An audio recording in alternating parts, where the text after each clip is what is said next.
Halo kawan-kawan, jumpa lagi bersama Aya Novel. Jangan lupa like, subscribe, dan bagikan kepada rekan-rekan semuanya.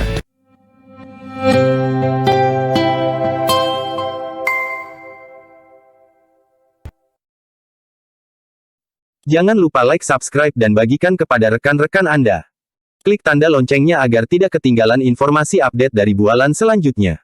Terima kasih. Bab 729 Pulau Naga.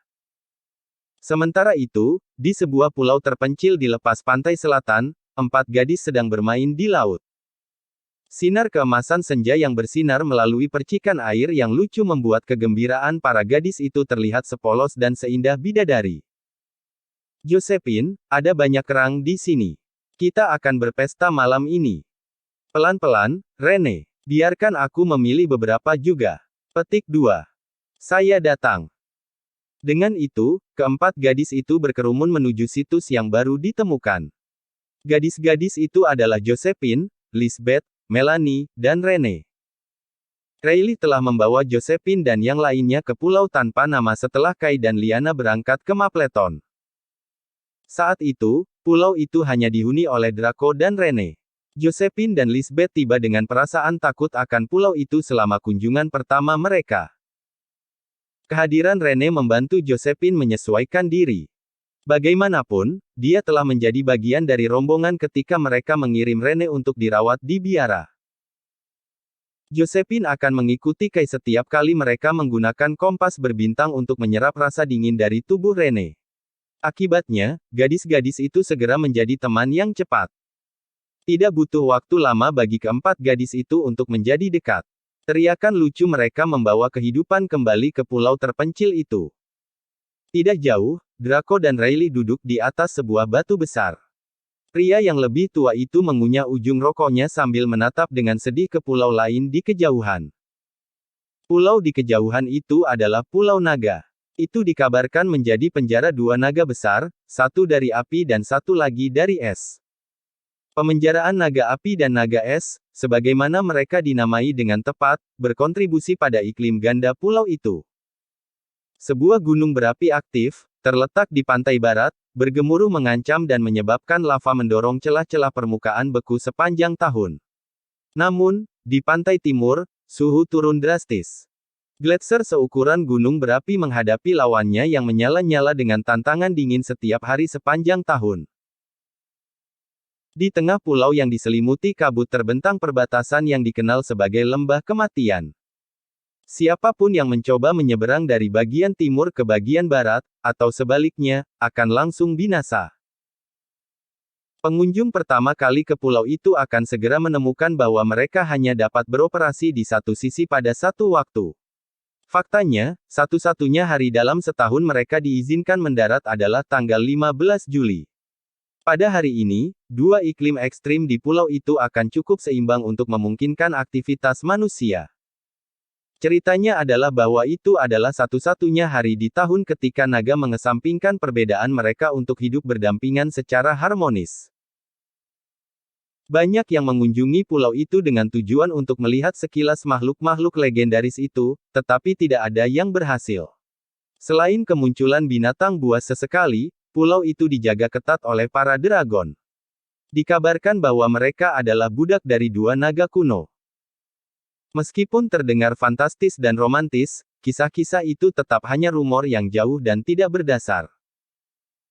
Setelah diceritakan dan diceritakan kembali begitu sering, dengan begitu banyak variasi yang berbeda selama berabad-abad, kisah aslinya sebagian besar telah dilupakan. Pada hari keberuntungan, banyak yang akan menyelinap ke darat untuk mendapatkan sumber daya yang berharga. Karena pulau itu sebagian besar belum dijelajahi oleh manusia lain, pulau itu berlimpah dengan teratai salju dan ginseng yang telah tumbuh tanpa hambatan selama ribuan tahun di antara binatang langka lainnya yang hanya ada di pulau itu. Jangan khawatir, Tuan Draco, kata Riley meyakinkan. Sekarang Tuan Kai memasuki fase transendensi, yang sangat di luar dugaan kami, seharusnya tidak menjadi masalah. Draco tidak mengatakan apa-apa. Dia meluangkan waktu untuk menghembuskan asap rokok dengan penuh pertimbangan sebelum menjawab, Saya masih tidak yakin apakah saya melakukan hal yang benar dengan merilis berita bahwa Kai masih hidup sebelumnya. Para dragon di Pulau Naga tidak diragukan lagi akan mengirim lebih banyak orang. Tuan Draco, kamu tidak boleh menyalahkan dirimu sendiri karena melakukan apa yang menurutmu terbaik untuk Nona Beatrice, kata Rayleigh lembut. Selain konstituen dingin Rene, pacar Tuan Chance memiliki konstituen yang berapi-api. Aku yakin takdirlah yang mempertemukan mereka. Saya memiliki keyakinan bahwa dia akan baik-baik saja pada tanggal 15 Juli. Takdir memang, Draco menyetujui. Aku hanya khawatir jika Kai akan memilih untuk mengorbankan mereka demi keuntungannya sendiri ketika saatnya tiba. Kerutan di alis Draco semakin dalam karena khawatir.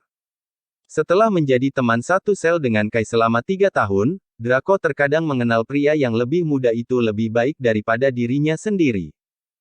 Bab 730 Pernikahan. Rayleigh terdiam. Dia mungkin tidak sering berinteraksi dengan Kai, tapi dia tahu temperamen Kai. Jika ada bahaya nyata, Kai tidak akan membiarkan pacarnya mengorbankan hidupnya untuk menyelamatkannya. Satu langkah pada satu waktu. Tuan Kai mulai terlambat, jadi dia hanya akan memiliki kemampuan untuk melawan para dragon jika dia mendapatkan esensi drakonik dari naga es dan naga api, katanya dengan nada berat. Draco perlahan mengalihkan pandangannya ke gadis-gadis yang saling mengolok-olok dan menghela nafas pasrah. Itu adalah hari perayaan di Mapleton. Carlos dari Sekte Empyrean akan menikahi Liana. Banyak anggota Sekte Empyrean telah tiba di lokasi lebih awal. Secara bersamaan, Liana sedang merias wajahnya di kamarnya sambil menatap Kai dengan agak kesal. Apa artinya ini, Kai? Apakah Anda benar-benar berencana untuk menikahi saya dengan Carlos? Meskipun itu adalah hari pernikahannya, dia tidak terlihat bahagia sama sekali. Liana telah memberi tahu Kai yang sebenarnya setelah berinteraksi dengannya selama beberapa hari. Dia tahu Kai punya pacar, tapi dia tidak peduli. Sudah saya katakan bahwa itu hanya formalitas. Aku tidak akan benar-benar membiarkan Carlos melakukan apapun padamu setelah kamu memasuki Empyrean Sect, Kai menjelaskan. Kamu harus ingat bahwa aku sedang membantumu sekarang. Jika Anda gagal untuk mencegah Carlos dari mendapatkan tangannya pada saya akan bunuh diri berubah menjadi hantu, lalu, menghantuimu selamanya, katanya dengan ekspresi enggan. Santai. Jika tebakanku benar, Carlos mungkin tidak bisa bangun untuk menghabiskan malam bersamamu. Ada alasan lain mengapa dia menikahimu. Ketika Kai pertama kali melihat Carlos, dia menyadari ada yang salah dengan auranya. Terlepas dari kenyataan bahwa Carlos adalah Grandmaster Senior, auranya dipenuhi dengan lebih banyak energi negatif daripada energi positif yang biasanya dimiliki pria. Dia menduga Carlos telah kehilangan kejantanannya karena berlatih ilmu hitam. Alasan Carlos ingin menikahi Liana adalah karena dia ingin menggunakan sihir hitam untuk menyedot bakatnya untuk menyihir guna membantu meningkatkan kultivasinya. Dia pasti telah melakukan itu berkali-kali sebelumnya, itulah sebabnya dia begitu kuat tetapi auranya sangat negatif. Liana masih sedikit khawatir dan ingin mengatakan sesuatu ketika Weston memasuki ruangan. Nona Liana, Carlos dari Sekte Empyrean telah tiba, informasi Weston. Aku akan keluar sekarang. Liana mengangguk dan melirik Kai lagi.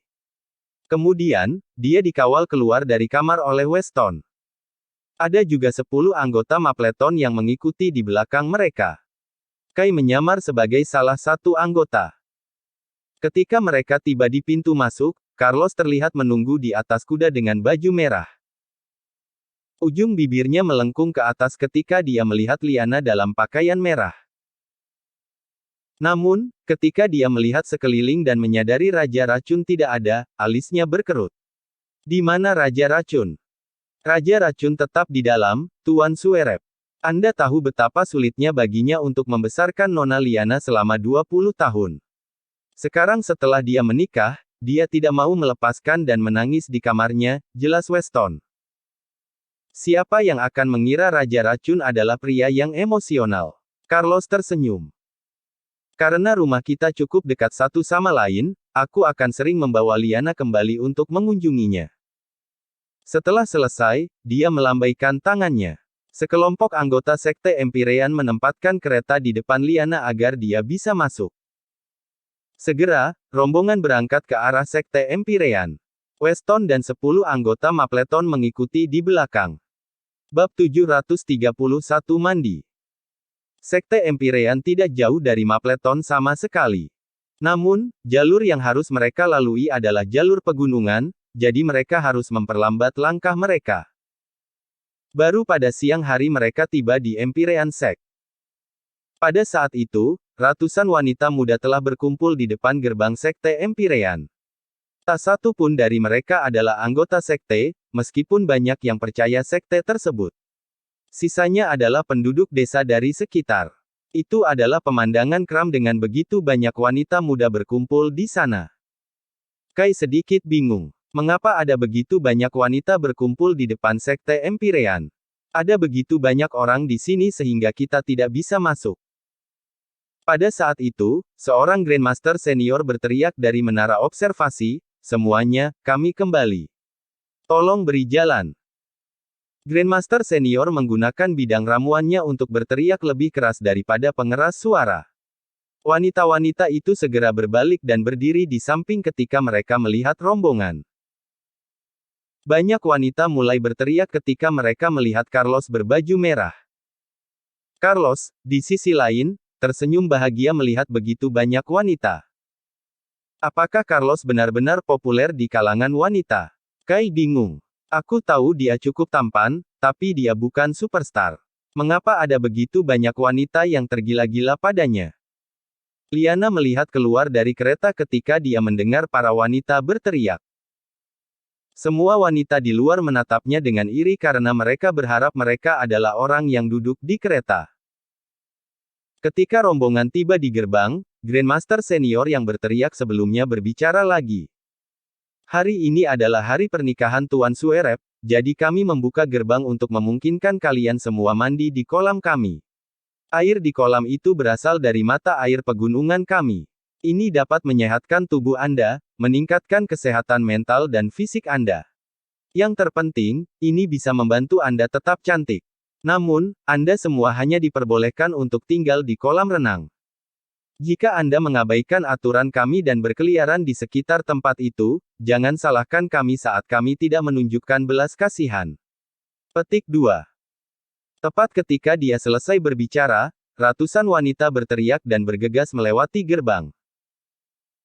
Saat Kai melangkah ke Sekte Empyrean, dia bisa merasakan energi spiritual di sekitarnya menjadi sangat kental. Itu membuat semua rambut di tubuhnya berdiri sebelum dia mencoba menghirup energi spiritual sebanyak mungkin. Mengapa energi spiritual di sini begitu kental? Apakah karena musim semi roh? Dia hampir tidak bisa menahan keinginannya untuk merasakan mata air itu. Namun, dia tahu dia akan ketahuan jika dia berlari di sekitar tempat itu pada saat itu. Dia memutuskan untuk memeriksa mata air roh selama pernikahan karena semua orang akan memperhatikan upacara tersebut. Segera, mereka tiba di aula di dalam. Aula itu berukuran lebih dari 1000 meter persegi. Itu sangat dihiasi juga. Karena ini bukan waktu pernikahan, semua orang saat ini sedang beristirahat di aula. Carlos berbicara dengan Weston sebentar sebelum pergi. Melihat itu, Kai mengambil kesempatan untuk pergi juga. Semuanya sudah siap, Tuan Suerep. Semua wanita itu masih mandi, Grandmaster senior yang berteriak sebelumnya berbisik ke telinga Carlos ketika dia berjalan keluar dari aula. Bagus. Carlos tersenyum. Begitu aku menyerap energi negatif mereka, bakat Liana untuk menyihir akhirnya akan membantuku menjadi cukup kuat bahkan untuk menang melawan ayahku. Dia perlahan berjalan ke puncak di belakang aula ketika dia selesai. Kai menyelinap keluar dari aula dan juga menuju ke belakang dengan mengikuti jejak energi spiritual. Pada saat itu, di puncak di belakang aula, sebuah kolam mata air alami yang besar muncul. Di atasnya ada mata air dengan luas hanya beberapa puluh meter persegi yang terus-menerus mengalirkan air keluar. Air yang keluar darinya ditampung di kolam mata air. Bab 732 Adegan menyenangkan. Lebih dari 100 wanita muda menanggalkan pakaian mereka dan mandi di kolam mata air. Beberapa masih mengenakan pakaian renang sementara yang lain telanjang bulat. Kai bersembunyi di balik batu di puncak ketika dia melihat pemandangan yang luar biasa itu. Dia menatap mereka begitu keras sehingga matanya akan keluar. Menetes. Dia dengan cepat menundukkan kepalanya dan melihat hidungnya berdarah. Setetes darah telah menyentuh tanah. Damit. Dia dengan cepat mencoba menghentikan pendarahannya. Bahkan seorang kultivator energi seperti dia mengalami kesulitan mengendalikan kegembiraannya ketika dia melihat itu. Namun, Carlos, yang berdiri tidak jauh dari kolam mata air, tidak bereaksi apapun saat dia menatap wanita muda yang telanjang. Ini memperkuat teori Kai bahwa Carlos jelas bukan lagi seorang pria. Carlos perlahan duduk dan menggambar simbol aneh dengan kedua tangannya di udara. Segera, pusaran kecil muncul di udara. Para wanita di kolam itu tidak memperhatikan apapun saat mereka terus bermain satu sama lain. Beberapa detik kemudian, kabut putih mulai muncul dari kepala para wanita itu. Itu tampak seperti uap yang naik dari air panas. Kabut putih itu dengan cepat tersedot ke dalam pusaran. Kai tahu itu adalah energi negatif wanita itu, bukan uap biasa. Saat energi negatif mereka terus tersedot, para wanita itu mulai terlihat pucat. Tubuh mereka mulai menggigil karena perasaan dingin yang misterius. Namun, mereka tetap tinggal di kolam karena ingin air membuat mereka terlihat cantik. Kai menggelengkan kepalanya dengan pasrah. Wanita-wanita ini akan mati. Tetap saja, belum waktunya dia muncul karena Carlos akan memperhatikannya. Syukurlah, tepat ketika para wanita itu akan jatuh dan mati karena penipisan energi negatif, Grandmaster Senior yang berteriak keras sebelumnya muncul. Baiklah, semuanya, waktunya habis. Silakan pergi sekarang. Tuan Suerep telah menyiapkan hadiah untuk kalian semua, dia mengumumkan.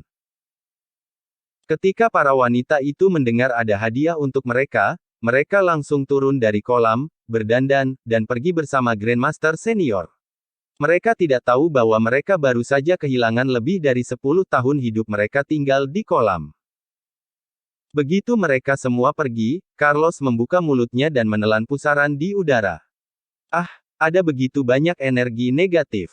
Ini akan mendorong kekuatan saya ke tingkat lain. Aku akhirnya bisa mencapai level Grandmaster seni bela diri dan melampaui ayahku setelah aku menyerap energi negatif Liana. Dia berdiri dan tertawa penuh semangat. Tanpa sepengetahuannya, Kai bersembunyi di balik batu tak jauh darinya. Meskipun Kai tidak terlalu tertarik padanya. Itu adalah musim semi roh yang dia kejar. Setelah Carlos pergi, Kai buru-buru tiba di sumber mata air, yang sangat dalam sehingga bagian bawahnya tidak terlihat, dan mengulurkan tangannya ke dalamnya. Saat dia melakukan kontak, energi spiritual meledak ke arah tubuhnya seperti gunung berapi yang mudah menguap. Dia melahap energi spiritual dengan rakus. Pasti ada sesuatu di dalam, ketika dia menyentuh mata air, dia tahu air itu sendiri tidak memiliki energi spiritual. Itu datang dari apapun yang ada di dalam sumber mata air. Dia tidak tahu apa itu, tapi itu pasti benda ajaib jika bisa melepaskan energi spiritual dalam jumlah besar. Tanpa ragu-ragu, dia melepas pakaiannya dan langsung masuk ke dalamnya. Semakin dalam dia pergi, semakin tebal energi spiritualnya. Sekitarnya juga menjadi lebih gelap saat dia menyelam lebih dalam. Dia bisa merasakan tekanan meningkat juga. Jika bukan karena tubuhnya yang keras, dia pasti sudah tergencet menjadi bubur. Bab 733 Penyu Besar. Kai berkonsentrasi dan secara pasif menyerap energi spiritual di sekitarnya daripada menyelam lebih jauh. Level yang dia capai pada saat itu memiliki energi spiritual yang cukup baginya untuk meningkatkan kekuatannya ke tingkat yang lebih tinggi hanya dalam beberapa hari. Namun, dia tidak akan bisa menghabiskan terlalu banyak waktu berkultivasi di sana. Tanggal 15 Juli sudah dekat, dan Liana masih di Sekte Empyrean. Carlos pasti sudah melakukan sesuatu padanya saat itu. Jadi, setelah beristirahat sebentar, dia menyelam lebih dalam dan lebih dalam.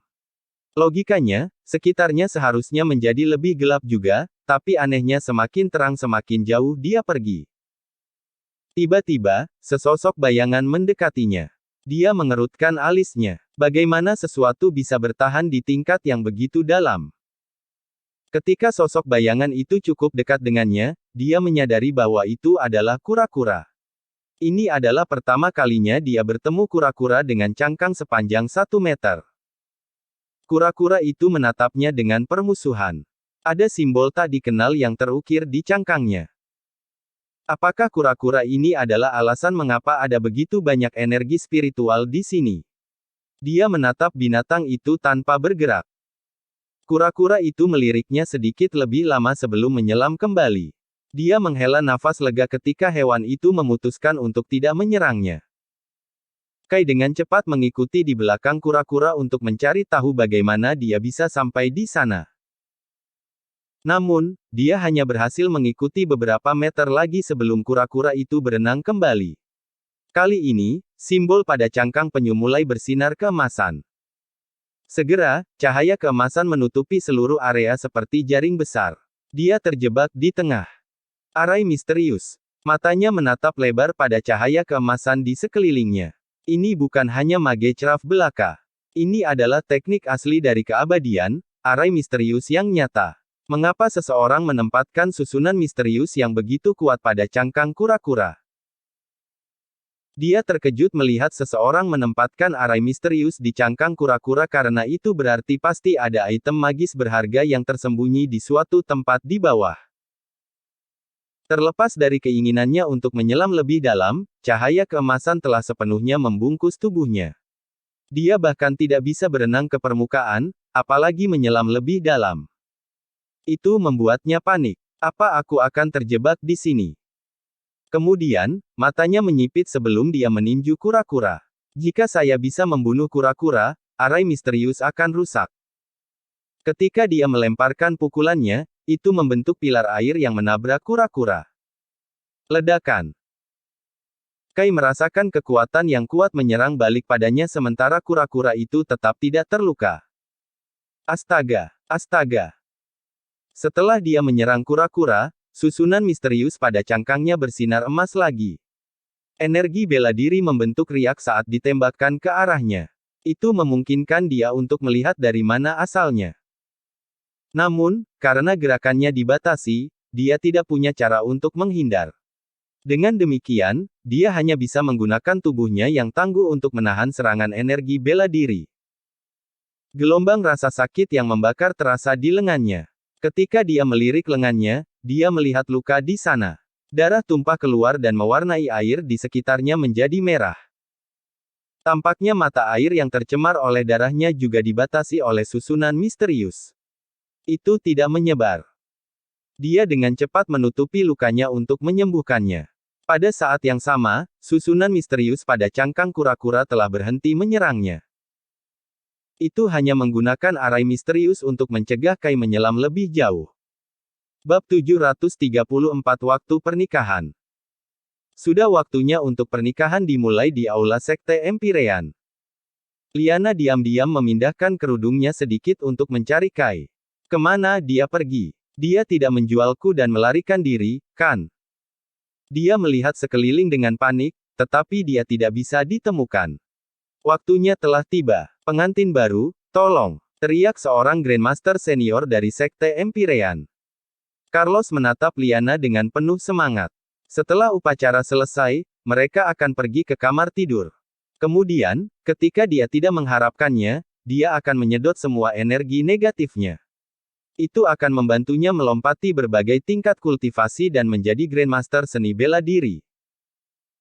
Tidak banyak Grandmaster seni bela diri muda di dunia. Dia menjadi lebih bersemangat ketika dia berpikir dia mungkin menjadi Grandmaster seni bela diri termuda di dunia seni bela diri. Mengapa ayahmu tidak menghadiri pernikahanmu, Tuan Suerep? Weston bertanya dengan bingung ketika dia melihat kursi di ujung lorong kosong. Ayah macam apa yang tidak menghadiri pernikahan putranya?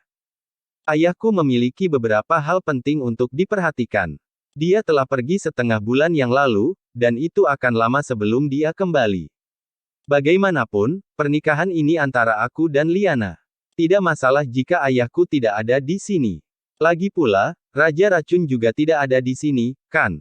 Carlos menjelaskan dengan senyum puas. Weston tetap diam, meskipun Liana angkat bicara. Dia melepas cadarnya dan berkata, sungguh sial untuk menikah ketika kedua orang tua kita tidak ada di sini. Saya pikir akan lebih baik jika kita melakukannya setelah ayahmu kembali. Tidak mungkin dia akan menjalani pernikahan dan menjadi istrinya. Dan karena dia tidak tahu kemana Kai pergi, itu adalah satu-satunya alasan yang bisa dia gunakan. Ekspresi Carlos berubah dingin. Aku sudah memberitahumu bahwa ayahku tidak akan kembali dalam waktu dekat. Selain itu, tanggalnya telah ditetapkan, dan banyak orang mengetahuinya. Saya akan menjadi bahan tertawaan jika saya membatalkannya sekarang. Saya tidak peduli. Saya tidak akan melaluinya jika tidak ada orang tua kita di sini. Dia kemudian berbalik dan pergi. Dalam pikirannya, dia mengutuk Kai ke neraka dan kembali. Dia berjanji itu hanya akan menjadi akting dan bahwa dia tidak akan benar-benar membuatnya menikahi Carlos. Namun, dia tidak terlihat di manapun. Tepat ketika dia tiba di pintu masuk aula, dia dihentikan oleh anggota Sekte Empyrean. Apakah kamu pikir kamu bisa pergi seperti itu? Apakah Anda menganggap saya bodoh? Saya ingin melihat Anda mencoba pergi tanpa izin saya, katanya dengan sinis. Dia menyapu pandangannya melewati anggota menakutkan dari Sekte Empyrean. Mereka semua memancarkan niat membunuh. Jadi, dia kembali ke Carlos dan berkata, ini adalah peristiwa penting. Jika Anda melalui ini tanpa ayah Anda, itu berarti Anda memandang rendah saya. Aku tidak akan setuju. Biarkan aku memberitahumu sesuatu. Saya tidak peduli apakah Anda setuju atau tidak. Kamu akan menikah denganku hari ini. Ini adalah Sekte Empyrean, bukan Mapleton. Bahkan jika kita berada di Mapleton, aku tetap tidak akan takut pada kalian semua. Dia membuang fasadnya dan mengancamnya. Sekte Empyrean lebih kuat dari Mapleton, dan dia saat ini berada di wilayahnya. Saat dia selesai, anggota Sekte Empyrean mengeluarkan senjata mereka. Itu mengejutkan Liana dan anggota Mapleton. Mereka tidak memiliki peluang untuk menang melawan Sekte Empyrean di wilayah mereka. Carlos menyeringai ketika dia menatap ekspresi bingung dari kelompok Mapleton. Aku benar-benar mencintaimu, Liana. Selain itu, Raja Racun telah menyetujui pernikahan kami. Bukankah baik bahwa keluarga kita akan bekerja dengan satu sama lain? Mengapa Anda berubah pikiran pada detik terakhir? Anda harus memikirkan manfaat yang bisa saya berikan kepada Mapleton. Petik 2.